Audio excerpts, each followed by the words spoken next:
কোরআনে কারীমের মধ্যে আল্লাহ পাক এই পৃথিবীর বুকে যারা আরামের টাটকা সুখগুলি আরামগুলি যারা বর্জন করে আল্লাহ রাব্বুল আলামিনকে বিশ্বাস করে যারা জীবন পরিচালনা করেছে, আল্লাহ পাক তাদের জন্য জান্নাত রেখেছেন এবং তাদের জন্য বলছেন সাবিকু ইলা মাগফিরাতিম মির রাব্বিকুম ওয়া জান্নাতিন আরদুহা কাআরদিস সামাই ওয়াল আরদ উইদ্দাত লিল্লাযীনা আমানু বিল্লাহি ওয়া রাসূলিহি।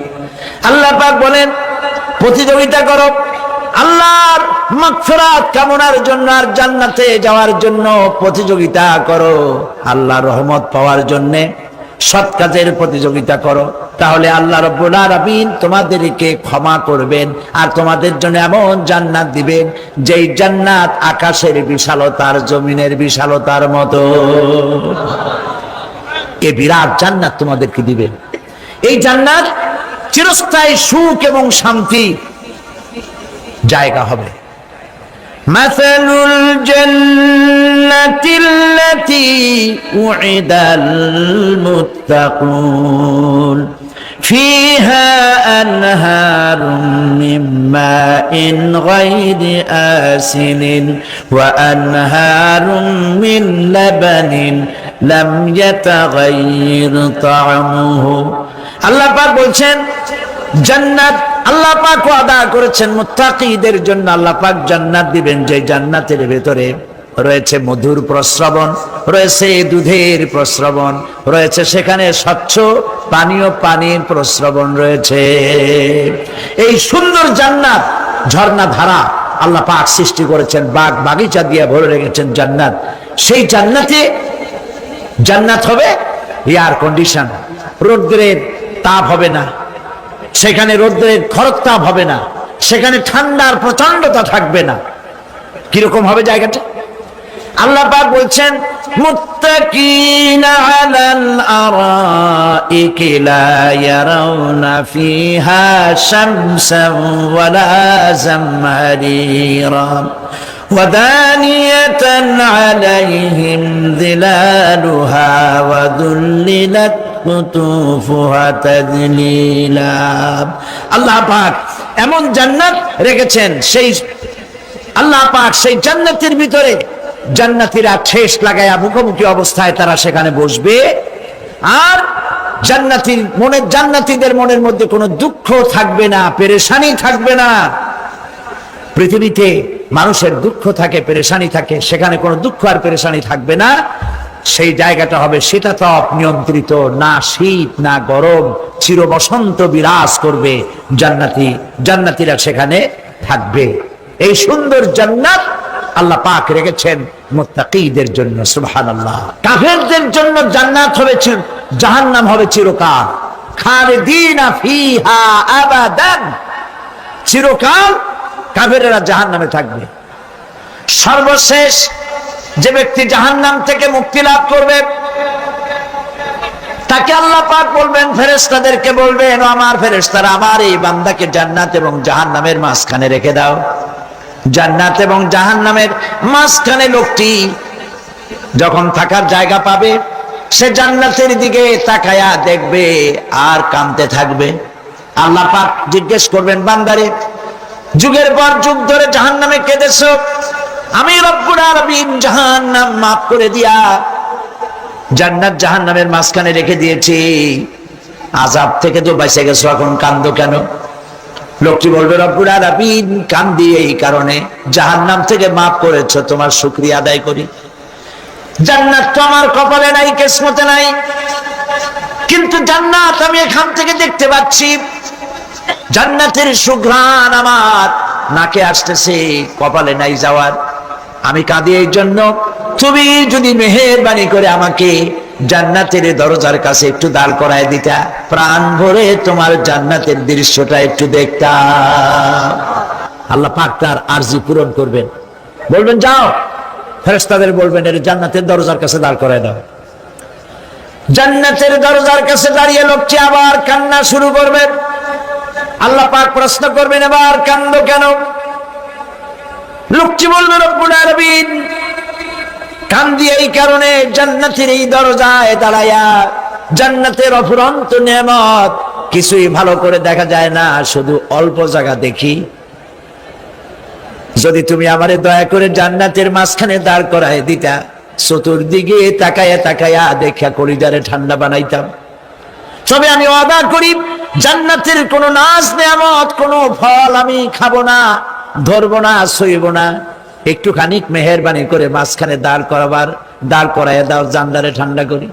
আল্লাহ রাব্বুল আলামিন ফেরেশতাদের বলবেন আমার এই বান্দারে জান্নাতের মাঝখানে দাঁড় করাইয়া দে। আল্লাহর নবী বলেন জান্নাতের মাঝখানে দাঁড়িয়ে লোকটি আগের চাইতে আরো জোরে চিৎকার মেরে কাঁদতে থাকবে। আল্লাহ পাক বলবেন বান্দারে কি হলো তোর? দরজার কাছে আসতে চাইছিলে, আইনা দিলাম। আবার এবার মাঝখানে আসতে চাইছো, তাও এনে দিয়েছি। আবার কান্দো কেন? লোকটি বলবে রব্বুল আলামিন এবার কান্দি এই জন্যে তুমি যখন দয়া করে একটিবার জান্নাতের মাঝখানে এনে আমাকে দাঁড় করায় দিয়েছো, তুমি রহমান রহিম গফুরুর রহিম, এই জান্নাত থেকে আবার আর বাইর করে দিও না।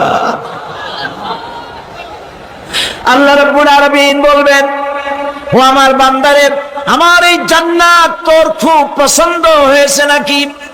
লোকটি বলবে রব্বুল আলামিন কলিজা ঠান্ডা হয়ে গেছে, ভাবতেও পারি না এই জান্নাত এত সুন্দর। আল্লাহ পাক বলবেন বান্দারে এরকম একটি নয়, দুইটা নয়, তোর জন্য আমি 10টা জান্নাত এরকম রিজার্ভ করে রাখছি। সুবহানাল্লাহ।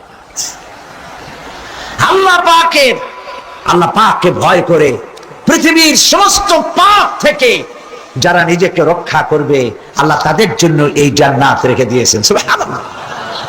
সেই জান্নাতের রিসিপশন আপনারা আন্দাজ করতে পারবেন না রিসিপশন কারে কয়।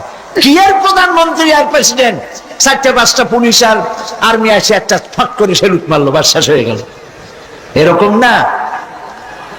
জান্নাতীদেরকে রিসিপশন দেওয়া হবে। জান্নাতীরা যখন আল্লাহর হুকুমে জান্নাতের দিকে যেতে লাগবে, আর যখন জান্নাতের কাছে চলে যাবে আল্লাহ রাব্বুল আলামিন শোনায় দিচ্ছেন হাত্তা ইদা জাউহা ফুতিহাত আবওয়াবুহা ওয়া ক্বালা লাহুম খাজানাতুহা সালামুন আলাইকুম তিবতুম ফাদখুলুহা খালিদিন। সুবহানাল্লাহ। জান্নাতীরা যখন জান্নাতে প্রবেশ করার দরজার মুখোমুখি হবে, দ্বার রক্ষীগণ তখন বলবে সালামুন আলাইকুম, আল্লাহর শান্তি তোমাদের উপরে বর্ষিত হোক। সুবহানাল্লাহ।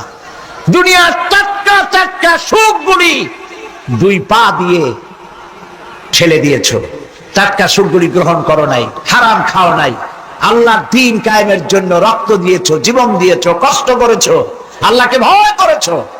আমাদের সালাম গ্রহণ করো, জান্নাতের মধ্যে ঢুকে যাও চিরকালের জন্য। সুবহানাল্লাহ। আর বাইরে হওয়া লাগবে না, চিরকাল এই জান্নাতের মধ্যে তোমরা বসবাস করতে পারবে। আল্লাহ রাব্বুল আলামিনের ফেরেশতারা বলে দিবেন। জান্নাতের মধ্যে আল্লাহ পাক হুরদের সঙ্গে জান্নাতীদের বিয়ের ব্যবস্থা করে দিবেন। কোরআনে কারীমে আল্লাহ পাক বলেন মুত্তাকিইনা আলা সুরুরিম মাসফুফাতিন ওয়া যাওয়াজনাহুম বিহুরিন ঈন। সামনাসামনি ভাবে সাজানো সারি সারি আসন সমূহের উপর তারা ঠেস লাগায় বসে থাকবে, আর আল্লাহ রাব্বুল আলামিন হুরদের সাথে জান্নাতীদের বিয়ের ব্যবস্থা করে দিবেন। যেসব হুরের সঙ্গে বিয়ে হবে তাদের আল্লাহ পাক বিবরণ দিচ্ছেন কি রকম হবে তারা। লাম ইয়াতমিসহুন্না ইনসুন ওয়ালা জান, এর পূর্বে জিন এবং ইনসান এদেরকে কেউ স্পর্শ করে নাই। কিরকম তারা? কাআন্নাহুন্নাল ইয়াকুতু ওয়াল মারজান, যেমন ঝিনুকের ভিতরে মণিমুক্তা থাকে এইভাবে আল্লাহ পাক তাদেরকে পবিত্র করে রেখে দিয়েছেন। আমার প্রিয় ভাইরা, আল্লাহ রাব্বুল আলামিন কোরআনে কারীমের ভিতরে বলেছেন, ফাবিআইয়ি আলা'i রাব্বিকুমা তুকাযযিবান। জান্নাত দান করে আল্লাহ পাক এবার জান্নাতীদেরকে সম্বোধন করে বলবেন, ইয়া ইবাদি লা খাউফুন আলাইকুমুল ইয়াওমা ওয়ালা আনতুম তাহজানুন। হে আমার বান্দারা, লা খাউফুন আলাইকুমুল ইয়াওম, আজ আর কোনো ভয় নাই। সুবহানাল্লাহ, সুবহানাল্লাহ। আজ আর কোনো ভয় নাই, কোনো চিন্তাও নাই, আরামে এই জান্নাতের মধ্যে বসবাস করো। এরপরে আল্লাহ পাক জিজ্ঞেস করবেন, ও আমার জান্নাতীরা, আমি যেসব ওয়াদা করছিলাম আমার ওয়াদা মোতাবেক সমস্ত নিয়ামত পেয়েছো? তারা বলবে, হ্যাঁ পেয়েছি, সব নিয়ামত আপনার ওয়াদা মোতাবেক সব পেয়েছি। আল্লাহ রাব্বুল আলামিন বলবেন, সব পাও নাই, ওয়ালাদাইনা মাজিদ, আমার কাছে আরো বেশি আছে। সুবহানাল্লাহ, আমার কাছে আরো বেশি আছে। জান্নাতীরা বুঝবে না সে আরো বেশিটা কি, এর থেকে আর বেশি কি। প্রিয় ভাই সব, নবী করিম সাল্লাল্লাহু আলাইহি সাল্লাম বলেছেন, জান্নাতের সুখ আর শান্তি কোন চোখ নাই যা দেখেছে, যা কোন অন্তঃকরণ নাই যা কল্পনা করতে পেরেছে। এই জান্নাত মুত্তাকিদের জন্য আল্লাহ রাখছেন। সুবহানাল্লাহ। জান্নাতীরা ভাবতেও পারবে না সেই নিয়ামতগুলি কি। প্রিয় ভাই সব,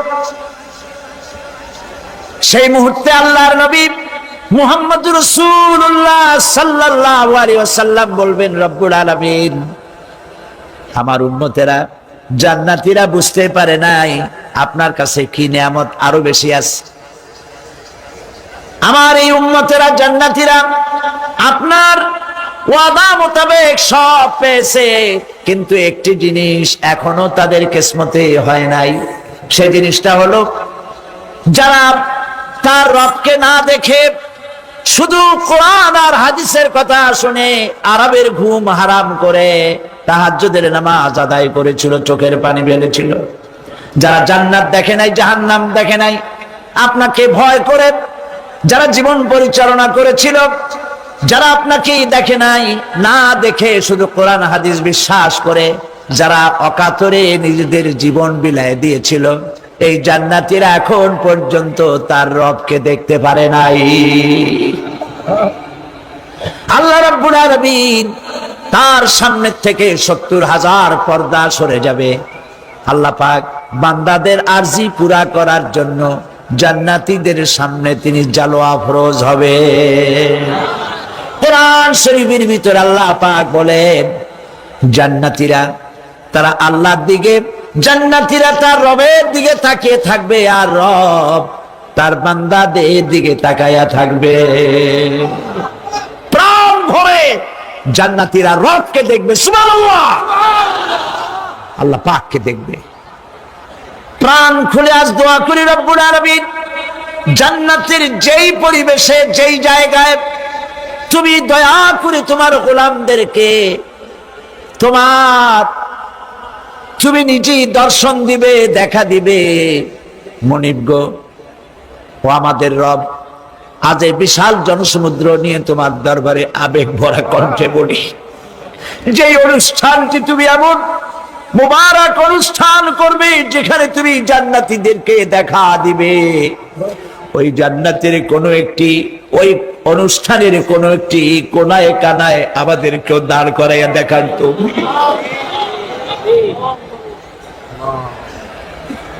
প্রিয় ভাই সব, আল্লাহ রাব্বুল আলামিন মানুষের সামনে এত সব নিয়ামত রেখেছেন, এই জান্নাত দান করবেন। এরপরে আল্লাহ রাব্বুল আলামিন কোরআনে কারীমের মধ্যে বলেছেন, রব্বিস সামাওয়াতি ওয়াল আরদি ওয়া মা বাইনাহুমার রাহমানি লা ইয়ামলিকুনা মিনহু খিতাবা। এই সব পুরস্কার রয়েছে তোমাদের সেই রবের পক্ষ থেকে, যিনি আকাশ আর জমিনের মালিক। সুবহানাল্লাহ বলবেন না? যার সামনে কথা বলার ক্ষমতা কারো হবে না, এটি একটি মারাত্মক কথা। কিয়ামতের দিন আল্লাহর দরবারে কেউ কথা বলতে পারবে না আল্লাহর নির্দেশ ছাড়া। একটি আকীদা পরিষ্কার করে নিয়ে যান আপনাদের, সে আকীদাটা এভাবে পরিষ্কার করুন, কোন পীর সাহেব, কোন খাজা বাবা, কোন মাওলানা, কোন মুহাদ্দিস, কোন বুজুর্গ আপনাকে সুপারিশ করতে পারবে না যদি না আল্লাহ পাক তাকে কথা বলার তৌফিক না দেন। মনে থাকবে এটা। আয়াতুল কুরসির ভিতরে আমরা পড়ি, মান যাল্লাযী ইয়াশফাউ ইনদাহু ইল্লা বিইযনিহি। আল্লাহ পাক বলেছেন কিয়ামতের দিন আল্লাহর দরবারে কার সাহস আছে কথা বলতে পারে?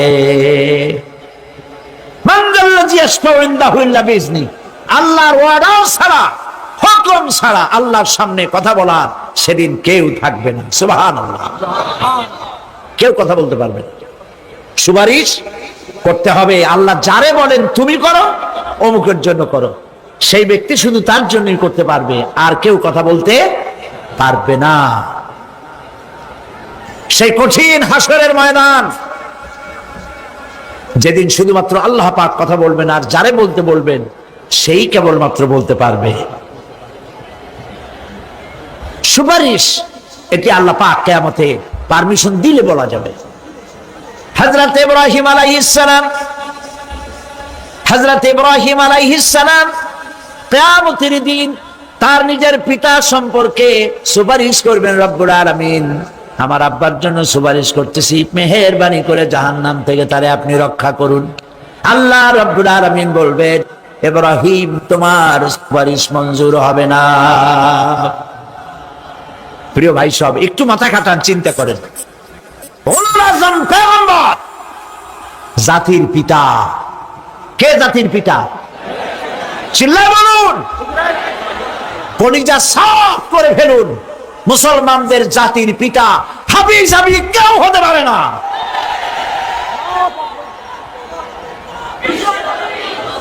মিল্লাতা আবিকুম ইব্রাহিম। ইব্রাহিম আলাইহিস সালাম এই মিল্লাতের পিতা। সুবহানাল্লাহ। হযরত ইব্রাহিম আলাইহিস সালাম কিয়ামতের দিন বলবেন, আল্লাহ আমার আব্বার জন্য সুপারিশ করছি। আল্লাহ পাক বলবেন মঞ্জুর হবে না। আজর তোমার পিতা হতে পারে, কিন্তু আমার খলিলকে আগুনে ফেলার জন্য নমরুদকে সে সহযোগিতা করেছে, আমি তোমার পিতাকে ক্ষমা করব না। নবী করিম সাল্লাল্লাহু আলাইহি সাল্লামকে সাহাবায়ে কেরাম জিজ্ঞেস করেছেন, হে রাসূল, আপনার আব্বা এবং আম্মার অবস্থা কি হবে? নবী করিম সাল্লাল্লাহু আলাইহি সাল্লাম কেঁদে ফেলেছেন, সাফ বলেছেন, আমি তাদের কোনো উপকারে আসব না। আল্লাহু আকবার। আপনি মনে করছেন নাকি যে ইয়া নবী সালাম আলাইকা বলি অমনি নবী সুপারিশ পাবেন? এত সহজ। কতগুলা রসগোল্লা খাইলেন আর বড় একটা মিছিল করলেন আর অমনি চলে যাবেন? পৃথিবীর সব মানুষ, সাহাবায়ে কেরাম বাদ দেন, পৃথিবীর সমস্ত মানুষ একত্রিত হয়ে আবু তালেব রাসূলুল্লাহকে যে ভালোবেসেছেন, ওর 1000 ভাগের 1 ভাগও সারা দুনিয়ার মানুষ রাসূলুল্লাহকে ভালোবাসতে পারবে? পারবে? নিজের ছেলে আলীকে, আলী রাদিয়াল্লাহু তাআলা আনহুকে আলাদা বিছানায় শোয়াইয়া, ছোট্ট মানুষ হযরত আলী আলাদা জায়গায় রাখিয়া, মুহাম্মদুর রাসূলুল্লাহ সাল্লাল্লাহু আলাইহি ওয়াসাল্লাম এতিম মানুষ, তারে কলিজার সাথে বুকের মধ্যে আশ্রয় দিয়ে আগলে রেখেছেন বুক ভরে। সেই আবু তালেব মৃত্যুর সময় নবী করিম সাল্লাল্লাহু আলাইহি ওয়াসাল্লাম বলেছিলেন, চাচা একটি বার আমার কানে তাওহীদের কালেমা শোনায় দেন। আবু তালেব, তার কিসমতে ছিল না কালেমা। মরে যাওয়ার পর একজন সাহাবী বলেছিলেন, ইয়া রাসূলুল্লাহ, মৃত্যুর সময় আবু তালেবের মুখ আমি নড়তে দেখেছি, তিনি কালেমা পড়েছেন সম্ভবত। রাসূলুল্লাহ সাফ বলেছেন, আমি শুনি নাই। এত ভালোবাসার পরেও হাদিস শরীফে এসেছে আবু তালেব জাহান্নামে যাবে। কোথায় যাবে? জাহান্নামে। সবচাইতে কম আযাব হবে কার? আবু তালেবের। কম আযাবটা কি? হাদিস শরীফে এসেছে কম আযাব হলো জাহান্নামের আগুন দিয়ে এক জোড়া জুতা তৈরি করে আবু তালেবের পায়ে পরিয়ে দেওয়া হবে। সেই জাহান্নামের আগুনের তৈরি করা জুতার তাপে আবু তালেবের মাথার ঘিলুগুলো টকবক করে পড়তে লাগবে। এত ভালোবেসে যদি কিয়ামতে উপায় না হয়, আপনি ইয়া নবী সালাম আলাইকা, ইয়া রাসূল সালাম আলাইকা আর কতগুলো জিলাপি খাইলেন, বড় একটা মিছিল করলেন। প্রিয় ভাই সব, এইসব বিদআত ছাড়ুন, এগুলি সুস্পষ্ট বিদআত। রাসূলুল্লাহকে ভালোবাসবেন, সাহাবীরা যেভাবে ভালোবেসেছেন ওইভাবে ভালোবাসবেন। আল্লাহ রাব্বুল আলামিন বলেন, যালিকাল ইয়াউমুল হক ফামান শাআ আত্তাখাযা ইলা রাব্বিহি মাআবা। এই দিনটি অবশ্যই আসবে, সেদিনটি নিশ্চিতভাবে আসবে। আর এখন যার ইচ্ছা সে তার রবের দিকে অগ্রসর হোক। ইন্না আনজারনাকুম আযাবান করিবান ইয়াওমা ইয়ানজুরুল মার'উ মা কদ্দামাত ইয়াদাহু ওয়া ইয়াকুলুল কাফিরু ইয়া লাইতানি কুনতু তুরাবা। ইন্না আনজারনাকুম আযাবান করিবা, খুব নিকটবর্তী একটি আযাব সম্পর্কে আমি তোমাদেরকে সতর্ক করে দিলাম। কে বলতেছেন? আল্লাহ পাক। লক্ষ্য করুন আল্লাহ কি বলছেন, খুব নিকটবর্তী একটি কঠিন শাস্তি আযাব অর্থাৎ কিয়ামত, এ সম্পর্কে আমি তোমাদেরকে সতর্ক করে দিলাম। ইয়াউমা ইয়ানজুরুল মার'উ মা কদ্দামাত ইয়াদা, সেদিন প্রত্যেকটি লোক যা সে পাঠিয়ে দিয়েছিল এখানে, অর্থাৎ যা করেছিল সেগুলি সে দেখতে পাবে। আর তখন ওয়ায়াকুলুল কাফিরু ইয়া লাইতানি কুনতু তুরাবা।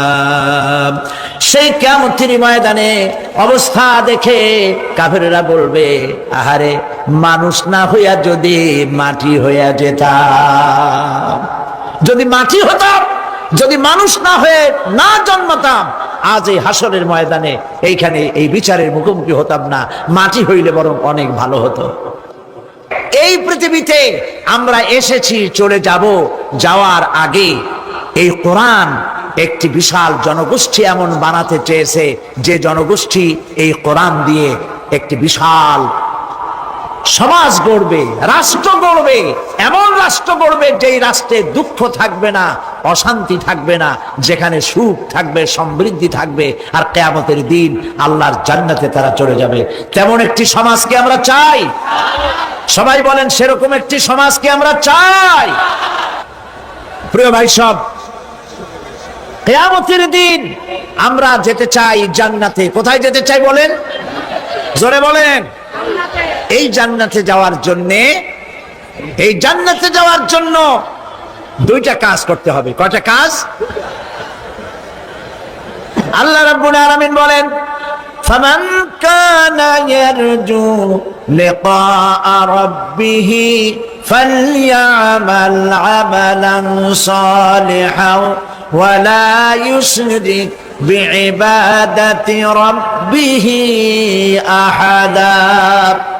আল্লাহ পাক বলেন, যে বাজারা আমার সঙ্গে দেখা করতে চায় কিয়ামতে, দুইটা কাজ করা লাগবে। বলেন কয়টা কাজ? একটা হলো নেক আমল। কি আমল বলেন? নেক আমল। নেক আমল কারে বলে? নেক আমল করতে হলে আবার দুইটা শর্ত লাগে। এক নম্বরে কাজটা করতে হবে আল্লাহরে খুশি করার জন্য। কারে খুশি করার জন্য? একটা মাদ্রাসা বানাইছি যাতে লোকেরা বলে যে বড় একটা মাদ্রাসা বানাইছে, এই জন্য মাদ্রাসা বানাবেন, মসজিদ বানাবেন, হসপিটাল বানাবেন, যা কিছু করেন নিয়ত হবে আল্লাহকে খুশি করা। নিয়ত হবে কারে খুশি করা? আল্লাহ পাককে খুশি করা। এই হলো নেক আমলের প্রথম শর্ত, কাজ হবে আল্লাহকে খুশি করার জন্য। দুই নম্বরে কাজটি হতে হবে সুন্নতে নববী সাল্লাল্লাহু আলাইহি ওয়াসাল্লামের উপরে। মনে থাকবে, দাড়ি রাখবো, কেন রাখবো? রাসূলের সুন্নাত। রাখবো কারে খুশি করার জন্য? আল্লাহ খুশি করার জন্য। রাখবো কার মতো? রবীন্দ্রনাথের মতো, কার্ল মার্কসের মতো, কবির মতো নয়। রাখতে হবে কার মতো? নবীর মতো। বুঝে নেন, কাজটা হতে হবে আল্লাহকে খুশি করার জন্য। 2 নম্বরে কাজটা হতে হবে সুন্নতে নববী সাল্লাল্লাহু আলাইহি ওয়াসাল্লামের উপরে হতে হবে। তাহলে এই হলো 1 নম্বর। জান্নাতে যাওয়ার জন্য, আল্লাহর সাথে দেখা করার জন্য 1 নম্বরের কাজ হলো নেক আমল। বলেন 1 নম্বরের কাজ কি? 2 নম্বরের কাজ ওয়ালা ইউশরিক বিইবাদাতি রাব্বিহি আহাদা। আল্লাহ রাব্বুল আলামিনের ইবাদতের সাথে কাউকে শরীক স্থাপন করা যাবে না। আমরা যারা মুসলমান, অধিকাংশ মুসলমান শিরকের ভিতরে মুবতালা হয়ে আছে। বিশ্বাস করেন কিনা বলেন? কাফেররা তো মুশরিক আছেই, ওরা তো মুশরিক আছেই, কিন্তু আমরা মুসলমানেরা আমাদের আমলের মধ্যে, আমাদের অজান্তে সওয়াবের নিয়তে অনেক শিরক আমরা করে বসি। নাউজুবিল্লাহ, বলেন নাউজুবিল্লাহ। এই জন্য আমি বারবার সতর্ক করি, নিজেকেও করি, আপনাদেরকেও করি। এই কারণে করি, শিরকের গুনাহ আল্লাহ মাফ করবেন না। ইন্না শিরকা লাযুলমুন আযীম। শিরক মস্ত বড় অপরাধ, জুলম, আল্লাহ মাফ করবেন না। আল্লাহর কাছে কান্দে কান্দে মাপ চাওয়া লাগবে যে আল্লাহ শিরক থেকে আমাকে রক্ষা করো, বাঁচাও। অনেক গোপন শিরক আছে। মাজারে যান, পীর সাহেবের কাছে যান, মনে যদি নিয়ত থাকে উনি ফু দিলে আমি ভালো হবই, উনি তাবিজ দিলে আমার বাচ্চা হবেই, উনি আমারে দয়া করলেই আমার ব্যবসায় উন্নতি হবেই, এইটার নাম শিরক। এটার নাম কি? ওয়াইজা সাআলতা ফাসআলিল্লাহ ওয়াইজা ইসতাআনতা ফাসতাইন বিল্লাহ। যা বলার আল্লাহরে বলো, আর যা চাওয়ার কার কাছে চাও? চিল্লায় বলেন। কলিজাটাকে পরিষ্কার করে দেন আজকের মাহফিলে। এই কলিজায় কারো প্রতি কোনো ভয় রাখবো না আল্লাহ ছাড়া। ভয় করবো কারে বলেন? মহব্বত আল্লাহ ছাড়া, এত বেশি মহব্বত আর কাউকে করব না। আল্লাহ তাআলা আমাদের কলিজায় তোমার ভয় এবং মহব্বত দিয়ে ভরে দাও। রাসূলের মহব্বত দিয়ে আমাদের দিলকে ভরে দাও। বিশ্বাস করুন ভাই সাহেব, কোরআন শরীফ আমার সামনে, বিশ্বাস করুন। দেশি পীর, বিদেশি পীর, খাজা বাবা দেশি এবং বিদেশি, কেউ আপনার ভাগ্য বদলাই দিতে পারবে না। এই পিছনে দৌড়ায় দৌড়ায় কোনো লাভ নয়। এতক্ষণ মসজিদের ভেতরে বসে আল্লাহর কাছে কাঁদেন। ওয়াকালা রাব্বুকুম উদউনি আস্তাজিব লাকুম। তোমার রব বলেছে আমারে ডাকো, আমি ডাকের সাড়া দিয়ে দেব। সুবহানাল্লাহ। আর আল্লাহ বলেছেন আমার ইবাদতের সাথে কাউকে শরীক করবে না। খবরদার। আলাইসাল্লাহু বিকাফিন আবদা। আল্লাহ প্রশ্ন করছেন, আলাইসাল্লাহু বিকাফিন আবদা, আমি কি আমার বান্দার জন্য যথেষ্ট নই? চিল্লায় বলুন অবশ্যই যথেষ্ট। আবার বলেন অবশ্যই যথেষ্ট। কলিজা সাফ করে ফেলেন। সম্রাট শাহজাহান, দিল্লির সম্রাট, হাবিজাবি সম্রাট না, দিল্লির সম্রাট। এখন কোথায়? কবরের মধ্যে। কবি বলতেছেন, শাহনে জাহাं को जिन्हें फक्र से देते थे बाज, शाहने जहां को जिन्हें फक्र से देते थे बाज, वाज कब्र में है सूरह अलहम्दु की मोहताज। সারা ভারতবর্ষ যারা ট্যাক্স দিয়ে নিজেকে সৌভাগ্যবান বলে মনে করত, সে আজ কবরের মধ্যে ভিক্ষুকের মতো সূরা আলহামদুর মতো একটি সূরার মুহতাজ হয়ে ভিক্ষুকের মতো শুয়ে আছে। সম্রাট শাহজাহান মসজিদে বসে আছে, এক ফকির ঘুরতেছে। লোকেরা কয় ছোটবেলা থেকেই তোমার খয়রাত করতে দেখলাম, ভিক্ষা কি জীবনেও যাবে না তোমার? লোকটি বলছে, আমি ভিক্ষা করবো ছাড়া আমার উপায়টা কি? এই লোকটি আমি ভিক্ষা করা ছাড়া করবো কি? লোকেরা তো আমার 60 টাকা 50 টাকা 100 টাকা দেয় না, 4 আনা 5 আনা 1 টাকা এই আমার দেয়, এ দিয়ে আমি বড় লোক হবো কেমন? লোকটি বলছে আচ্ছা দেখো, তুমি তো জায়গা মতো যাইতে পারো নাই, বাদশার কাছে যাও, এমন দেওয়া দেবে জীবনে আর খয়রাত করা লাগবে না। তো বাদশার কাছে কি খয়রাতি যাইতে পারে কোনোদিন? হ্যাঁ এখন পারবা। কেমনে? সম্রাট শাহজাহান এখন একা একা মসজিদে আছেন। তখনকার এসব বাদশারা অনেকে নামাজি ছিলেন, দিনদার ছিলেন। ফকির দরজার কাছে দাঁড়াইয়া দেখতে পাচ্ছে কেউ নাই, দেহরক্ষীরা দূরে দূরে দাঁড়ানো। বাদশাহ মসজিদের ভেতরে বসে হাত তুলে ঝুলতেছে আর কাঁদতেছে, চোখের পানি দিয়া দাঁড়িয়ে ভিজে ভিজে পড়ছে। এই দৃশ্য অনেকক্ষণ দেখলো ফকির। কিছুক্ষণ পর সম্রাট শাহজাহান মসজিদ থেকে বেরিয়ে আসছে। ফকির বলছে আসসালামু আলাইকুম হুজুর। তিনি বললেন ওয়ালাইকুম আসসালাম, চলে গেল। বাচ্চা বললো আমার কাছে তো কেউ আইসা কিছু না চাইয়া তো যায় না, এরে দেখলাম খয়রাতির মতো কিছু চাইলো না, বেটা ভয় করলো নাকি? হ্যাঁ মেয়ে এদিকে আসো। আসছে। ভয় পাইছো? কয় না ভয় পাইনি। তো কিছু যে চাইলে না? ফকির বলছে জাহাপানা সত্যিই কিছু চাইতে আসছিলাম। তারপর চাইলে না কেন? ফকির বলছে জাহাপানা সারা জীবন ভিক্ষা করেছি, আর আজ দিল্লির সম্রাটের কাছে বেশি পাওয়ার লোভে এসেছিলাম, কিন্তু আপনার দশা দেখা আমার জ্ঞানের চোখ খুলে গেছে। আমি লক্ষ্য করে দেখলাম আমি সম্রাটের কাছে চাইতে এসেছি, হাত তুলি নাই, বিনয় প্রকাশ করি নাই, চোখের পানি ফেলি নাই, কিন্তু লক্ষ্য করে দেখলাম দিল্লির সম্রাট আমার চাইতেও বড় ভিক্ষুকের মতো। আবার কোন সম্রাটের কাছে হাত তুলে কান্দে? আমার জ্ঞানের চোখ খুলে গিয়েছে, আমি বুঝতে পেরেছি সম্রাট কান্দে যেই সম্রাটের কাছে, তারে ছাড়া আর কারো কাছে জীবনে চাইব না। এই কথাই সূরা ফাতিহায় প্রত্যেক দিন পড়ি, বুঝি না কি পড়ি। ইয়াকা না'বুদু ওয়া ইয়াকা নাস্তাঈন।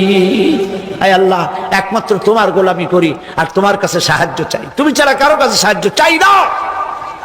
কলিজা সাফ করুন। কোন মরা পীর, কোন জিন্দা পীর আপনার মনের আশা পুরা করতে পারবে না, পারবে না, পারবে না।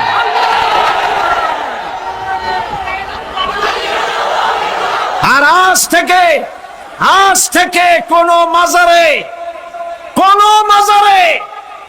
টাকা দিবেন না, পয়সা দিবেন না, আগরবাতি দিবেন না, মোমবাতি দিবেন না, গোলাপ পানি দিবেন না। কারা কারা দিবেন না হাত উঁচু করে দেখা। সুবহানাল্লাহ, আলহামদুলিল্লাহ, লা ইলাহা ইল্লাল্লাহ। সুবহানাল্লাহ, আলহামদুলিল্লাহ, লা ইলাহা ইল্লাল্লাহ। সুবহানাল্লাহ, আলহামদুলিল্লাহ,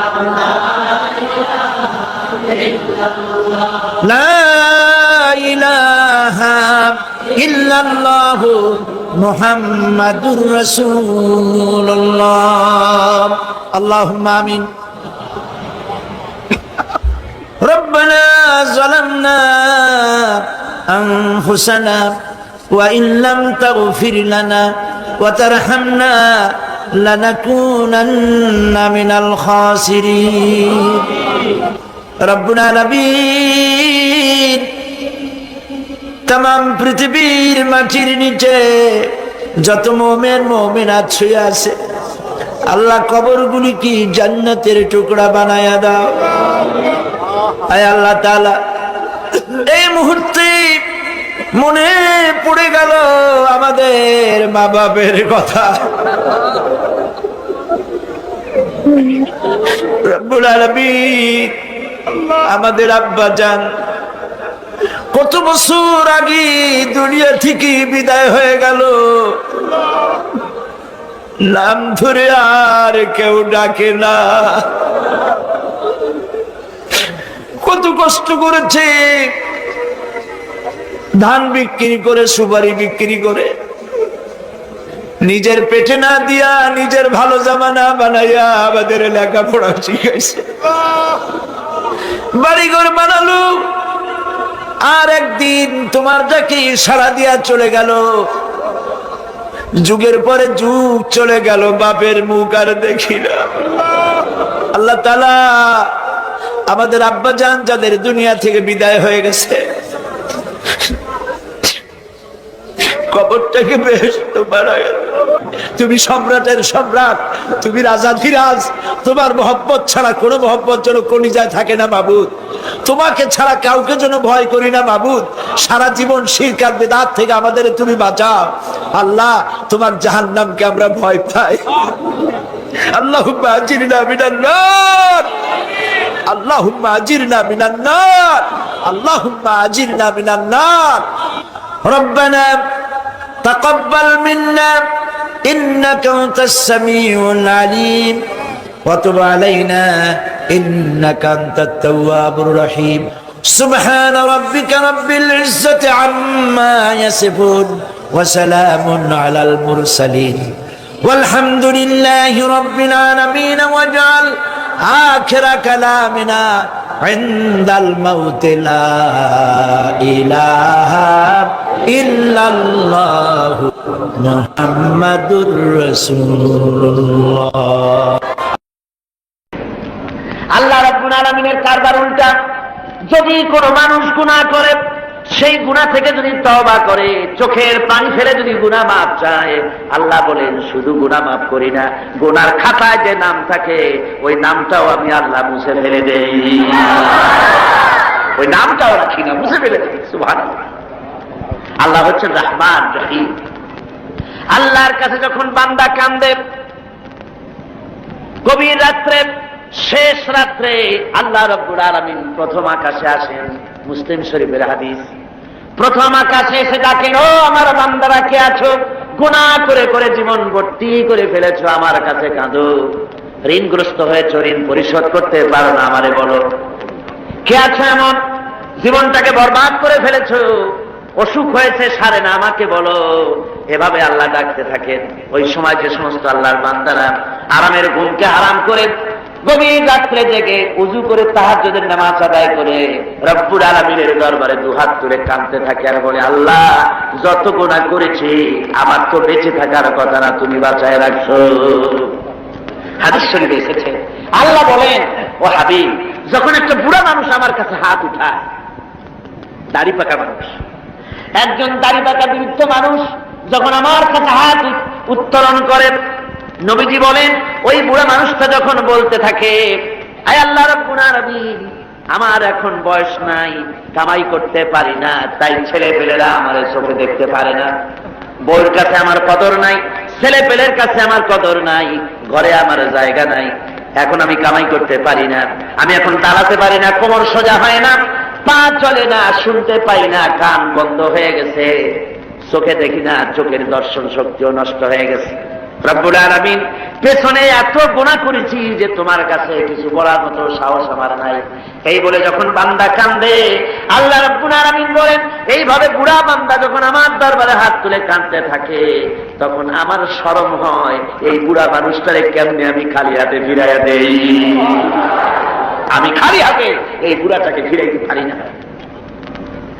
মানুষ যখন এভাবে কাঁদতে থাকে, আল্লাহ রাব্বুল আলামিন ফেরেশতাদের জিজ্ঞেস করেন, ও আমার ফেরেশতারা, আমার এই বান্দাগুলা কান্দে কেন? সব তো ঘুমায় গেছে, ওরা কান্দে কেন? ফেরেশতা বলে, রব্বুল আলামিন, তোমার বান্দা গুনাহ করেছে, জাহান্নামের আযাব থেকে মাফ চায়। আল্লাহ জিজ্ঞেস করেন, ওরা আমার জাহান্নাম দেখছে নাকি? বলে না, দেখে নাই। ওরা আমারে দেখেছে নাকি? বলে না, দেখে নাই। আমার বেহেশত দেখেছে নাকি? বলে না, দেখে নাই। আল্লাহ বলেন, ফেরেশতারা আমার বেহেশত দেখে নাই, দোজখ দেখে নাই, আমারে দেখে নাই, শুধু আমার নবীর কথা বিশ্বাস করেছে, আমার কোরআনের কথা বিশ্বাস করে আরামের ঘুমকে হারাম করে এই গভীর রাত্রে কিভাবে কাঁদতেছে, ওদের কান্নায় আমার রহমতের দরিয়ায় জোশ মেরে গেছে। ও আমার ফেরেশতারা, তোরা সাক্ষী থেকে যা, আমার এই ক্রন্দনরত বান্দাগুলিকে আমি আল্লাহ মাফ করে দিলাম। আল্লাহ হচ্ছেন রহমান রহিম গফুর গফার। এই হিসাবে আল্লাহকে বিশ্বাস করতে হবে, তিনি আমাদের মালিক, তিনি আমাদের মনি। এই আল্লাহরে মানুষ বিশ্বাস করে না। কয়েক পাতা ইংরেজি বই পড়িয়া তারপর কয় যে সব বুঝছি। বলে কি বুঝছো? কয় দেয়ার ইজ নো গড। মাথা খারাপ কথা না, দেয়ার ইজ নো গড, আল্লাহ বলতে কেউ নাই, সব নাকি এমনি এমনি হয়। এই যে আমাদের দেশে এক গরু পয়দা হয়েছে, আহমদ শরীফ, নাম শোনেন না আপনারা?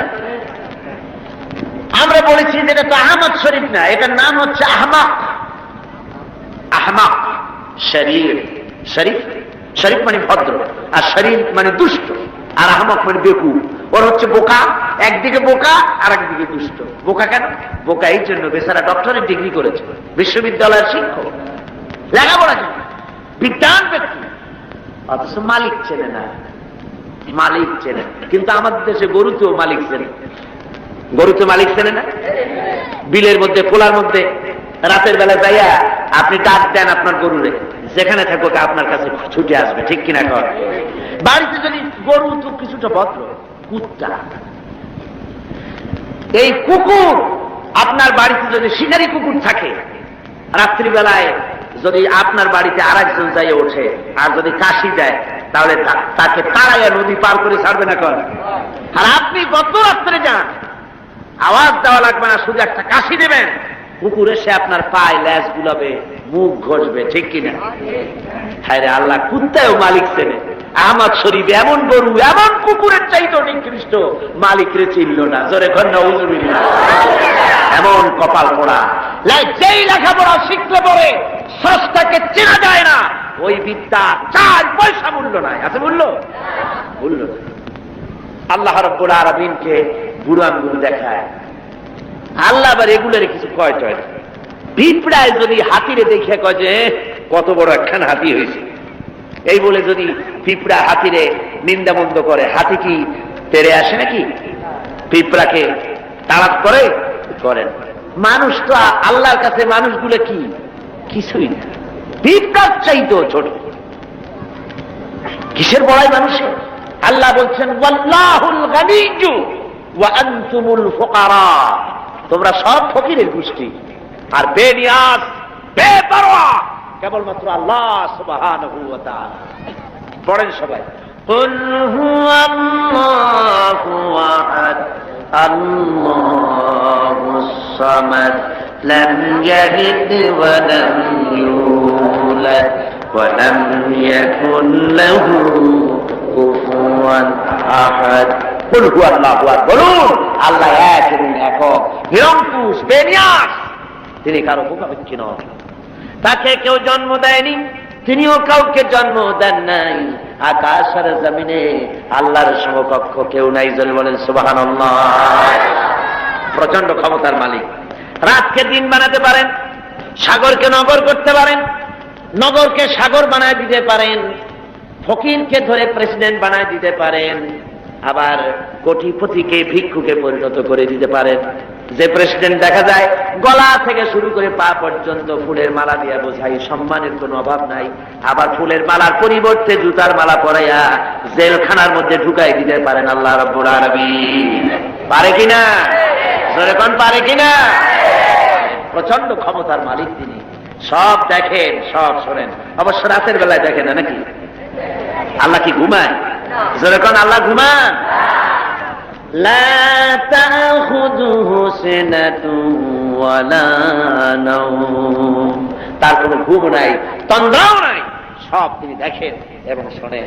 আল্লাহর উপরে এরকম ঈমান আনতে হবে, প্রচন্ড ঈমান তার উপরে রাখতে হবে, তার রহমতের উপরে ভরসা করতে হবে এবং এই কথা মনে রাখতে হবে যে আল্লাহ রাব্বুল আলামিন তিনি কেবল আমাদেরকে রহমত করতে পারবেন না, জাত করতে পারেন।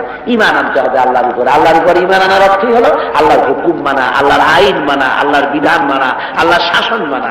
এই কোরআনে কারিমে আল্লাহ যেসব কথা বলেছেন সেই কথা অনুযায়ী জীবনকে পরিচালনা করা, এটাই হলো আল্লাহর প্রতি ঈমান আনা। তো ঈমান আনার কথা যেখানে আল্লাহ বলেছেন সেখানে বলেছেন ওয়াবিলুস সালিহাত। ঈমান যেখানে, আমলে সালেহের কথা সেখানে। ঈমানের কোনো দাম নাই যদি আমলে সালেহ না থাকে, আমলে সালেহের কোনো দাম নাই যদি ঈমান না থাকে। কথা বুঝে আসতেছে আপনাদের? দেখুন কোরআনে কারীমের ভিতরে অন্যত্র এসেছে ইন্নাল্লাযীনা আমানু ওয়া আমিলুস সালিহাতি কানাত লাহুম জান্নাতুল ফিরদাউসি নুজুলা। নিশ্চয়ই যারা ঈমান এনেছে এবং আমলে সালেহ করেছে তাদেরকে আল্লাহ রাব্বুল আলামিন জান্নাতুল ফিরদাউস দিবেন। তো এই যে ঈমান যেখানে, আমলে সালেহ সেখানে।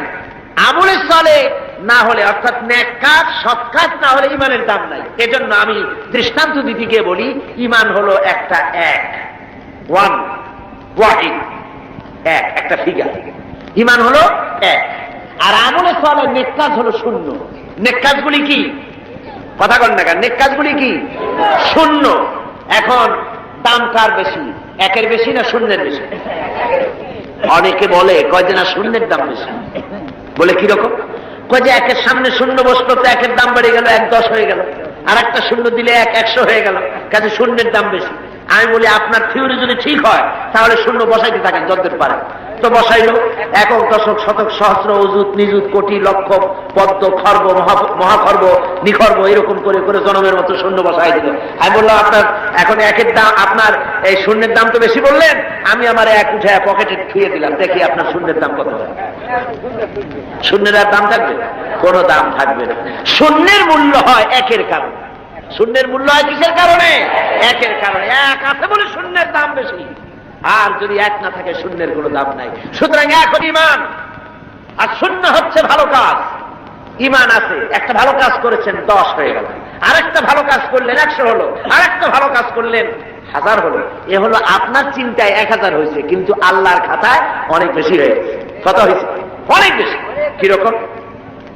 মানুষ যখন হযরত আদম আলাইহিস সালাম আর শয়তানকে আল্লাহ রাব্বুল আলামিন যখন পৃথিবীতে নির্বাসিত করে দিলেন, শয়তান তখন বলল যে আদমের কারণে আমার জীবন বরবাদ হয়ে গেল, আমার আমল নষ্ট হয়ে গেল, ওই আদম সন্তানকে আমি জাহান্নামের ভিতরে বেশি বেশি ঢুকাই দেব, আমি হায়াত চাই কিয়ামত পর্যন্ত। আল্লাহ হায়াত দিয়ে দিলেন। শয়তান চলে আসার পরে রব্বুল আলামিন ফেরেশতাদের বললেন, ও আমার ফেরেশতারা, এই শয়তান যখন আমার বান্দাদেরকে কোন কুমন্ত্রণা দিবে, তখন তোমরা আমার বান্দা যখন গুনাহ করার জন্য নিয়ত করবে, তখন তার আমলনামায় কোনো গুনাহ লিখবা না, গুনাহটা করা হয়ে গেলে একটা গুনাহই লিখবা। আর যখন আমার বান্দা যদি কোনো ভালো কাজ করার নিয়ত করে, কাজটা করে নাই, শুধু নিয়ত করেছে, একের পরিবর্তে একটা নেকি লেখা দাও। আর যখন ভালো কাজটা করা হয়ে যাবে, তখন তার আমলনামায় একের পরিবর্তে 10 গুণ বাড়াইয়া লিখে দিও। জোরে কোন সুবহানাল্লাহ। সুতরাং যত ভালো কাজ করবেন আপনার আমল বেড়ে যাবে। কি বেড়ে যাবে? আপনার আমল বাড়তে থাকবে। আর আপনার ঈমান নাই। অনেকে কয় যে হুজুর এমনি আমি মানুষ খুব ভালো। বলে কিরকম ভালো? কয়ে মিথ্যা কথা কই না, তারপরে যে জায়গায় টিউবওয়েল নাই টিউবওয়েল করে দিই, কানা মানুষের চোখ ভালো করে দেওয়ার জন্য অপারেশনের ব্যবস্থা করি, এতিম মিসকিনকে খাইতে দিই, অনেক ভালো ভালো কাজ করি, খালি যা নামাজ পড়ি না, তাতে কি আমার ঈমান নষ্ট হয়েছে নাকি? আমি বলি, ভাই ঈমানই তো নাই, এটা নষ্ট হবে কি? ঈমান তো থাকা লাগবে। লা দীনা লিমান লা সালাতা লাহু, যার কাছে নামাজ নাই তার কাছে দ্বীন নাই, ঈমান নাই। মনে রাখবেন, যে ব্যক্তি নামাজ পড়ে না, মুসলমান বলে দাবি করা কোন অধিকার তার নাই, কোন দাম নাই। আপনি নামাজ পড়েন না তো আল্লাহর সামনেই মাথা নত হইল না, আপনি কিসের মুসলমান? ওরকম গরু শগুনিও খায়। কয় যে আমরা গরুর গোশত খাই, শগুনিও তো খায়। তো আমি দাড়ি রাখি, রবীন্দ্রনাথ তো দাড়ি রাখছি, কার্ল মার্কস তো দাড়ি রাখছে, মানে কি হয়েছে? কথা বুঝতে পেরেছেন? সুতরাং মাথা নত করতে হবে, আল্লাহরে সেজদা দিতে হবে। এমনি এমনি মুভমেন্ট হতে পাওয়া যাবে না। সবে বরাত আসলো, মাশাআল্লাহ, আগের থেকে রেডি, রুটি তৈরি, গোশত তৈরি, তারপরে গোসল করবে কোন জায়গায় তাও তৈরি। শোনা আছে যে প্রত্যেক ফোটায় ফোটায় 100 করে নেকি হবে গোসলের পানিতে। তেল তোল মাইখিয়া ভালো করে গোসলের জন্য রেডি হয়ে গেছে। গোসল টোসল করিয়া এরপরে গোশত খাইলো খুব, গোশত টোস্ত খায় খায়, তারপরে 2 রাকাত 6 রাকাত নামাজ পড়িয়া ঘুমায় থাকে। মনে করলো যে পিছনের গুনাহ মাফ হয়েছে। না, এত সহজ না। কথা বুঝতে পেরেছেন? এত সহজ না। শেষ রাত্রে ঘুমাইয়া ফজর নষ্ট করছে। ওই পাগলের মতো এক পাগল বলছিল যে মিয়া তুমি গরু কেন? ভালো মানুষকে পাগলে বলতেছে গরু কেন? কয় ঘুরতেছি, গরু তালাশ করি, একটা গরু কিনবো, পরশুদিন কোরবানি হবে, কোরবানির গরু তালাশ করি, কিনবো। পাওনা কয়ে না পাইনি। পাওনা তাতে কি হয়েছে? একটু মাঠে কত গরু, একটা ধরে নিয়ে যাবো। কয় যে তো তুমি পাগল, তোমার কথা পরের গরু জবাই দিলে তো গুনাহ হবে, আমি গরু কিনে জবাই দেবো। তুমি পাগল, আমি পাগল না। পাগলে বলতেছে তুমি পাগল। তুমি কোরবানি উপলক্ষে একটা ভালো নিয়ত করে একটা গরু তুমি ধরবা, সে যার করবি ভালো নিয়ত করিয়া কোরবানির দিনে নামাজ পড়িয়া এসে আল্লাহু আকবার বলিবে, জবাই দিয়ে দেবে। এখন তুমি চুরি করছো সেজন্য একটা পাপ হবে, আর আল্লাহ রাস্তায় কোরবানি করছো সেজন্য একটা সওয়াব হবে। কোরবানির সওয়াব আর চুরির পাপ ভগ্নাংশের মতো কাটাকাটি হয়ে যাবে, গোশত খাওয়া পাপ। মুসলমানের অবস্থা তাই হয়েছে, সারা বছর গুনাহ করে, ওজনে কম, খাদ্যে ভেজাল, চুরি ডাকাতি জুয়া মিথ্যে কথা সব বলে, সবে বরাতে সমানে ইবাদত করে মনে করে পিছনের গুনাহ মাফ হয়ে যাবে, আর রাতের বেলায় খাও গোশত আর রুটি খায় না ওজনের মতো। এটার নাম পাগলামি। আচ্ছা, আপনারা শিক্ষিত লোক যারা, তারা তো বোঝেন, আপনারা সবই শিক্ষিত ভালো মানুষ, আপনারা নিশ্চয়ই বোঝেন বোনাস। ঈদে বিভিন্ন মিল কলকারখানা বোনাস দেয়, বোনাসটা বোঝেন তো? একটু কথা না কইলে আমি বুঝি কেমনে বোনাস বোঝেন। ধরুন আদমজি জুট মিল কর্তৃপক্ষ তারা ঘোষণা করেছে ঈদের একদিন আগে 28শে রমজান অথবা 29শে রমজান আমরা ঈদ বোনাস দেব। এখন ঈদ বোনাসের কথা শুনিয়া ঢাকার থেকে গাড়ি গাড়ি ভর্তি লোক যাইয়া যদি গেটে দাঁড়ায় আমাদের ঈদ বোনাস দেবে, ঈদ বোনাস দেবে ওদের কথা। বোনাস কাদের জন্য? যারা মিলে এমপ্লয়, যারা কর্মচারী, ওদের জন্য বোনাস। বাইরের লোকেরা বোনাস বোনাস করে যদি বেশি চিল্লায় তাহলে বোনাস পিঠের উপরে দেবে না, পিঠের উপরে বোনাস দিয়ে দেবে। লাইলাতুল কদর, লাইলাতুল বারাত, লাইলাতুল মেরাজ, এগুলি হলো আল্লাহর পক্ষ থেকে মুমিনদের জন্য বোনাস। এই বোনাস কাদের জন্য? যারা নামাজি, যারা দিনদার, যারা চরিত্রবান, যারা ইমানদার, ওদের জন্য বোনাস। সারা বছর নামাজ নাই, শবে বরাত শেষ হয়ে গেলে নামাজ নাই, আর এরা বোনাস নিতে যায় আল্লাহর কাছে। সারা রাত জায়গায় জায়গায় ইবাদত করবা, আর পরের দিন থেকে আবার যে শয়তান সেই শয়তান। কথা বলছেন? ওই যে আমি এই কথাটা বললাম, কমরউদ্দিন মুসল্লি সাহেবের নাম মনে আছেন আপনাদের? আরে ভাই কথা বলবেন। কমরউদ্দিন মুসল্লি সাহেব, আল্লাহ তাকে বেহেশতে নসিব করুন। শুনলাম কোন এক জায়গা থেকে উনি নৌকো বাইয়ে যাচ্ছে, তারপরে রোজার দিন একজনে কয় মুসল্লি সাহেব আমার একটু নেবেন, আমি একটু যাবো। কোন জায়গায় যাবো? লোক জায়গায়। তারপরে তারা নিচ্ছে নিয়ে সে বলছে যে আমি একটু ভাই আপনারা সাহায্য করে, কয় না পাওয়া লাগবে না, আমি সব কামাই করি, তুমি বসো। অনেক যুগ চলে গেছে, তারপরে সেই লোক একটা সিগারেট ধরেছে। আরে মিয়া, রোজার দিন তুমি সিগারেট ধরাইছো কেন? কয় যে আমি রোজা না। কেন রোজা না? কয় যে আমার পেট ব্যথা করে। পেট ব্যথা করে তুমি সিগারেট খাও কেন? তারপরে উনি নৌকা উল্টা দিয়েছে। কয় আপনি যান কোথায়? উল্টা উজানে। কয় যে তুমি যে জায়গায় দিয়ে উঠছো আমি সেই জায়গায় নামাবো। কয় যে না, আমার এই জায়গায় নামা দেন, আপনি কষ্ট করে উঠে যান না। কয় না, কোথায় শয়তান কোথায় নামাবো, যে জায়গায় শয়তান সেই জায়গায় নামাই দিয়ে আসবো। কমরউদ্দিন মুসল্লি সাহেব জিতাই। আর শুনছেন না আমার ভাইরা, এই রকমের নামাজ নেই, রোজা নাই। অনেক আছে রোজার মাস আসলে গ্যাস্ট্রিকের ব্যারাম হয়, রোজা রাখে না। কি হয়েছে? কয় যে গ্যাস্ট্রিক। আল্লাহ জনমের মতো গ্যাস্ট্রিক বানাই দিতে পারেন কিনা? আবার তার হুঁশিয়ার হয়ে যাবে। এই রমজান বরকতের মাস, রহমতের মাস, পবিত্র মাস। সুবহানাল্লাহ বলেন। আল্লাহ যেন সকলকে রোজা রাখার তৌফিক দেন, ধরে কোন আমি। রোজা আসছে মানুষের চরিত্র ভালো বানাবার জন্য। খায় রে কপা, এই রোজা আসলে মুসলমানদের মেজাজ যায় খারাপ। হিন্দুরা বিকাল বেলায় মাছের বাজারে যায় না, মুসলমানদের রোজা মেজাজ খারাপ। বেলা 12টার সময় চোখ লাল, 2টার সময় গালাগালি, যারে বলা লাগে ভাই তারে কয় সারা। লোকেরা কয় দুনিয়াতে স্যাঁচে, কয় যে রোজায় ধরছে। অফিসে গেছে, কাজ করতে পারে না, ঘুমায়। কয় লোক ঘুমায় কেন? কয় যে রোজায় ধরছে। যে রোজা তার চরিত্র ভালো বানাবে, সেই রোজা দিয়ে তার চরিত্র নষ্ট হচ্ছে, তার ঈমান নষ্ট হয়ে যাচ্ছে। তার কারণ কি? কারণ হলো ঘুম আসে, মেজাজ খারাপ হয়। মেজাজ খারাপ হয় কেন? পেটে অশান্তি হলে মেজাজ খারাপ হয়ে যায়। আল্লাহ বলছে যে সারাদিন একটু না খাইয়া থাকো। আপনি যদি না খাইয়ে থাকেন তাহলে আল্লাহর গোলায় অনেক খাদ্য জমা হবে নাকি? না, সেজন্য রোজা না। রোজার অনেক ফায়দার মধ্যে এটাও, গরিব মানুষ যে না খাইয়া থাকে সারাদিন, তুমি যেন বোঝো, এটাও একটা। কিন্তু আমরা সারাদিন না খাইয়া ওই ইফতারের সময় সুদে আসলে সব উসুল করি। পেঁয়াজি, বেগুনি, ছোলা, মুড়ি, বুট, জনমের মতো খায়। খাইয়া মাগরিবের আগে শেষ হয় না, কয় তো মাগরিবটা পড়ে আসি, তারপরে খায়।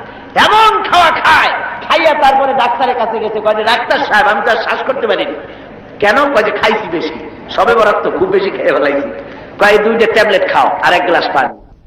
খাওয়া খায়, পেটে উকুন মারা যায় এমন খাওয়া খায়। এরপর তো ঘুম আসবে, এরপর তো মেজাজ খারাপ হবে, আর আমাশার ঔষধ সমানে বিক্রি হয়।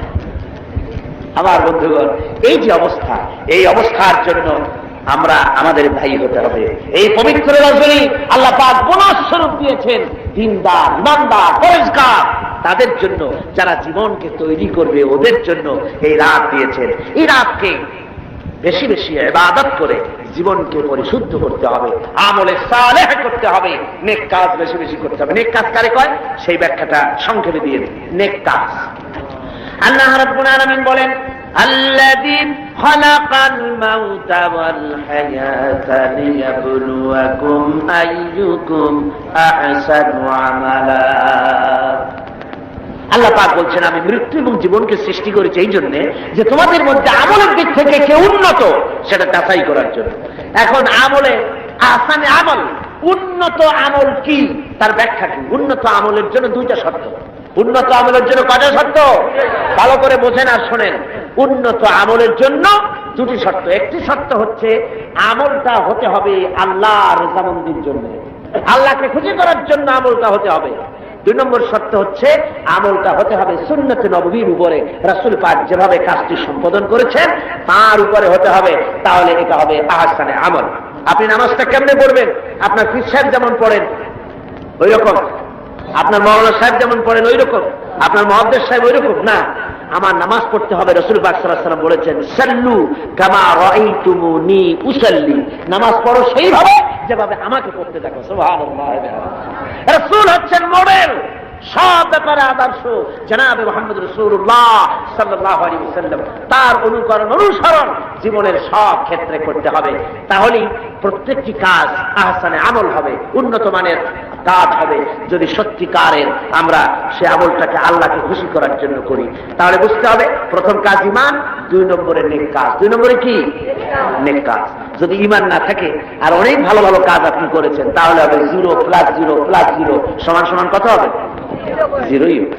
এই জন্য কাজটি আল্লাহকে খুশি করার জন্য হতে হবে, নেক কাজ দিয়ে জীবনকে ভরে ফেলে দিতে হবে, জীবনকে ভরে ফেলে দিতে হবে।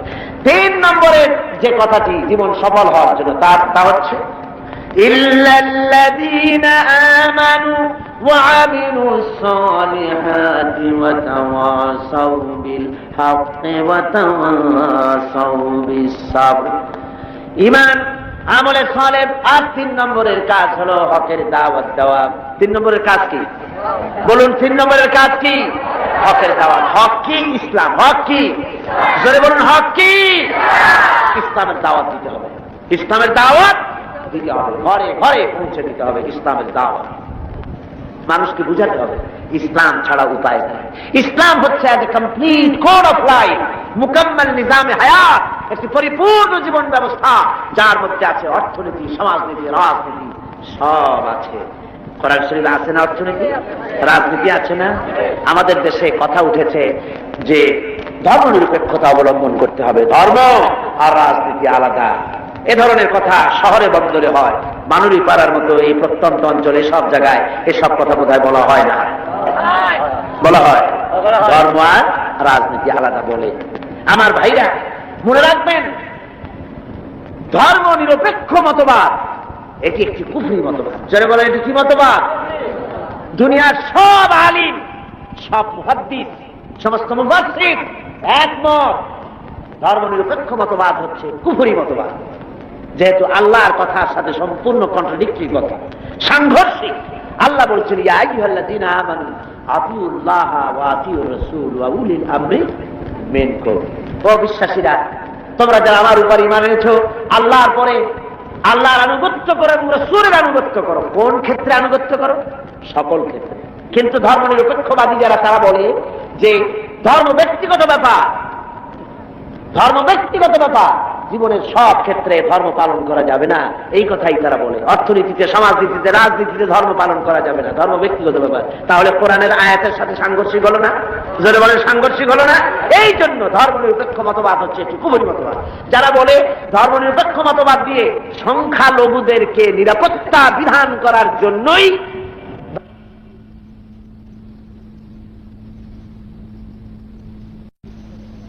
ধর্মনিরপেক্ষতাবাদ, এই কথা যারা বলে তাদের জন্য দেখতে হবে ভারতে ধর্মনিরপেক্ষ মতবাদ একটি স্বীকৃত শাসনতান্ত্রিক স্বীকৃত মতবাদ, কিন্তু এই মতবাদ দিয়ে তাদের দেশে তারা কি সংখ্যালঘুদের জান মাল এবং তাদের উপাসনালয়কে নিরাপত্তা দিতে পেরেছে?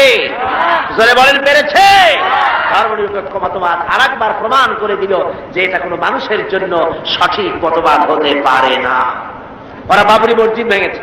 ভারতের প্রধানমন্ত্রী নরপশু রাও, এটা নরসীমা না, এটা নরপশু। পৃথিবীতে কোন মানুষ আজ পর্যন্ত মসজিদ ভাঙ্গার অপরাধ পৃথিবীতে কেউ করে নাই, ঠিক কিনা করে? কেউ করেনি। এই পৃথিবীর সবচেয়ে নিকৃষ্ট শয়তান নরপশু ভারতের প্রধানমন্ত্রী। এটা কি শয়তান? যারা বলেন ওটা কি?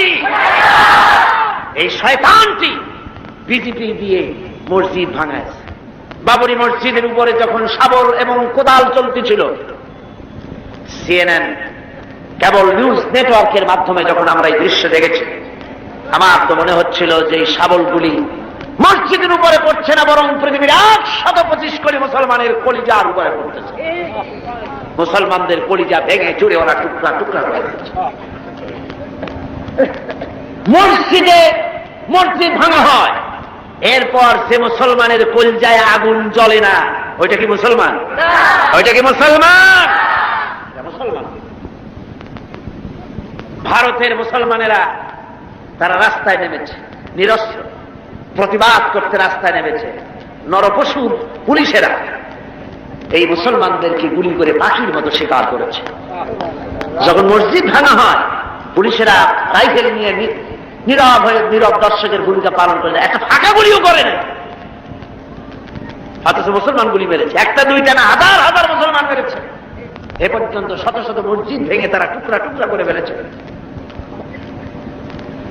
ভারতের একটা বড় রকমের এজেন্ট, বড় রকমের দালাল ভারতের একটি দল আমাদের দেশে কাজ করে, আছে না? আছে কিনা কম?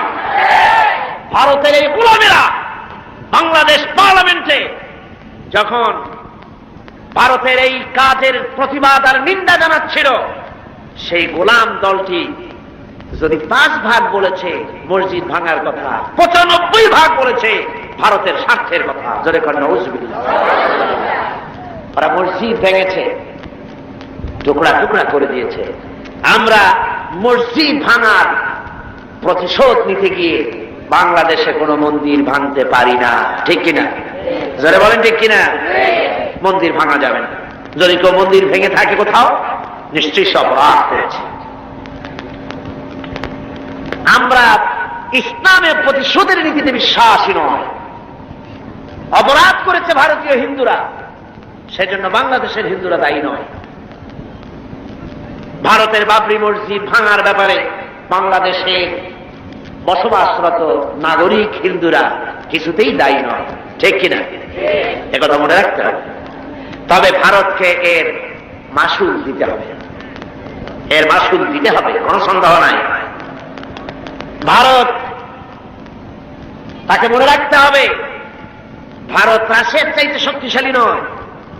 রাশিয়ার মতো প্রচন্ড শক্তিশালী দেশ, পারমাণবিক অস্ত্রের গুদাম যার কাছে, রাসায়নিক অস্ত্রের গুদাম যার কাছে, সেই রাশিয়া আফগানকে ভাঙতে এসে রাশিয়া নিজেই ভাঙে চুরা টুকরা টুকরা হয়ে গেছে, যায় নাই?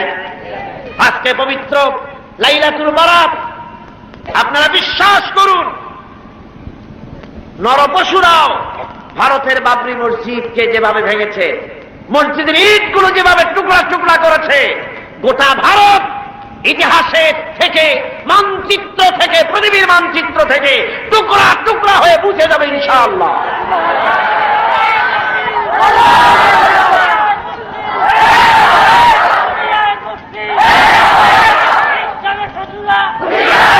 আজ হিন্দুস্তানের সঙ্গে মুসলমানদের একটা লড়াই হবে, হিন্দুস্তানের সাথে মুসলমানদের একটা যুদ্ধ হবে।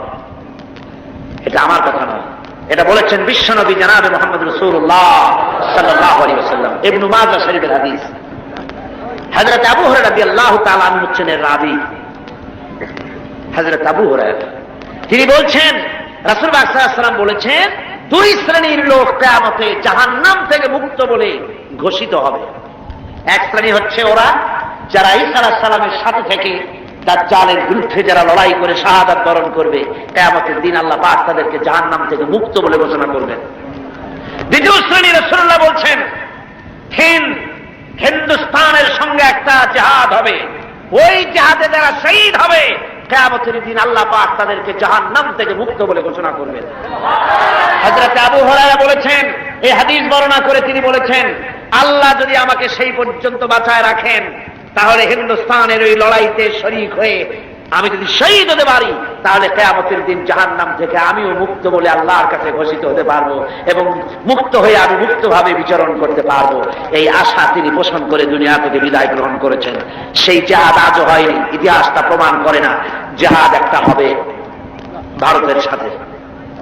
সেই জিহাদ বাংলাদেশের সেনাবাহিনী, বাংলাদেশের বিডিআর আর পুলিশ নয়, শুধু 11.5 কোটি তাওহীদি জনতা কাঁধে কাঁধ মিলিয়ে বাবরি মসজিদ ভাঙার প্রতিশোধ ভারতের কাছ থেকে কড়ায় গন্ডায় আদায় করে ছাড়বে ইনশাআল্লাহ।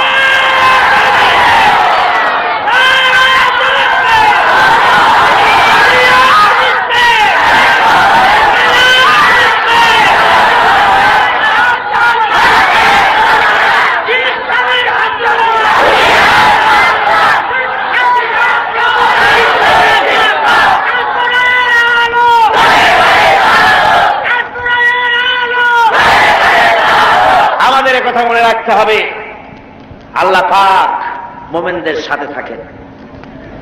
কোরআনে কারিমে রব্বুল আলামিন বলেছেন, ওয়ালা তাহিনু ওয়ালা তাহসানু ওয়া আনতুমুল আ'লাউনা ইন কুনতুম মুমিনিন। কোন ভয় নাই, কোন চিন্তা নাই, তোমরা যদি মুমিন হও আমি আল্লাহ রব্বুল আলামিন তোমাদেরকে জয়ী করব। জোরে কোন সুবহানাল্লাহ। তোমরা বিজয়ী হবে তোমরা যদি মুমিন হও। সুতরাং হকের দাওয়াত নিয়ে অগ্রসর হতে হবে। ইসলামের বিজয় আসতেছে সামনে, ইসলামের চরম চূড়ান্ত বিজয় আসবে। আজকে মানবীপাড়ার যত তরুণ যুবক, কলেজ ইউনিভার্সিটির ছাত্র যারা এই মাহফিলে তোমরা এসেছো, যুবকদের বলবো তোমরাই ইসলামের মূল মেরুদণ্ড। তোমাদেরকে রাসূলুল্লাহ ভালোবেসেছেন, ইসলাম তোমাদেরকে কদর করেছে, তোমাদেরকে আসতে হবে মূল পথে। ওইসব আজেবাজে আন্দোলন ছেড়ে দিতে হবে, মানুষের তৈরি করা মতবাদ এসব আন্দোলন ছেড়ে দিতে হবে। তোমরা চিন্তা করে দেখো না, তোমাদের নেতারা তোমাদের কাছে কি চায়, তোমাদের নেতারা তোমাদেরকে কি বলে। তোমাদের নেতারা তোমাদের কাছ থেকে শুধু শক্তি চায়, তোমাদের রক্ত চায়, তোমাদেরকে চরিত্রবান বানাবার জন্য তারা কোনো চেষ্টা করে না। তোমাদের নেতারা কখনো বলে না ছেলেরা নামাজ পড়ো 5 ওয়াক্ত মতো, মা বাপের খেদমত করো, এইসব কথা বলে? এই রোজার মাস আসতেছে, রোজা রেখো, ওস্তাদের সম্মান করো, এরকম বলে? কিসের ওস্তাদের সম্মান করবে? কলেজের প্রিন্সিপাল পিটাইয়া ডাক্তার সব ভাঙিয়ে বেলায়। ঢাকা বিশ্ববিদ্যালয়ের প্রাক্তন ভাইস চ্যান্সেলর মনিরুজ্জামান মিয়া সাংবাদিক সাক্ষাৎকারে বলতেছিলেন দুঃখ করে, আমি বিশ্ববিদ্যালয়ের এমন এক জন্তু, আমার দাঁতও নাই, নখরও নাই, খালি বসে বসে মার খায়। আমরা বলেছি মার তো খাবিনি, মেহমান দাওয়াত দিয়ে নিজের পোষা গুন্ডা দিয়ে মার খাওয়ায়, মার আপনি খাবেন না, খাবে কিনা? এটা খাওয়া খুব স্বাভাবিক কথা। আদব শিক্ষা সেখানে দেওয়া হয় না। তোমাদের নেতারা তোমাদেরকে আদব শিক্ষা দেয় না, তোমাদের হাতে টাকা দেয় মদ, জুয়া, জেনা, ব্যভিচার ইত্যাদির জন্য, তোমাদেরকে অস্ত্র দেয় অন্যের সভাপণ্ড করার জন্য, অন্যের দল ভাঙ্গার জন্য, এইসব করে। তোমাদেরকে চরিত্রবান বানাবার জন্য তাদের কোনো প্রোগ্রাম নাই। কথা ঠিক কিনা? কথা ঠিক কিনা? এই জন্য যুবকদেরকে, তরুণদেরকে ফিরে আসতে হবে ইসলামের সুশীতল ছায়াতলে। এখানেই শান্তি, এখানেই মুক্তি, এখানেই নাজাত। চলে আসো এই ইসলামের দিকে, এই দাওয়াত নিয়ে ছড়িয়ে পড়ো। আজকে বসনিয়ার উপর অত্যাচার হতেছে, বসনিয়ার মুসলমানরা মার খেতেছে, আলজেরিয়ায় মার খেতেছে, প্যালেস্টাইনে মার খেতেছে। প্যালেস্টাইনের নো ম্যানস ল্যান্ডে, ইসরায়েল আর লুবনান এর মাঝখানে নো ম্যানস ল্যান্ডে প্রায় 500-এর মতো ফিলিস্তিনি মুসলমানেরা কষ্ট পাচ্ছে। মুসলমানেরা বিপদে পড়লে জাতিসংঘ দেখে না, আমেরিকাও দেখে না, ব্রিটিশও দেখে না, কেউ দেখে না। মুসলমান বিপদে পড়েছে, একটা কুত্তা বিড়ালের জীবনের যে দাম আছে মুসলমানদের দাম ওদের কাছে নাই।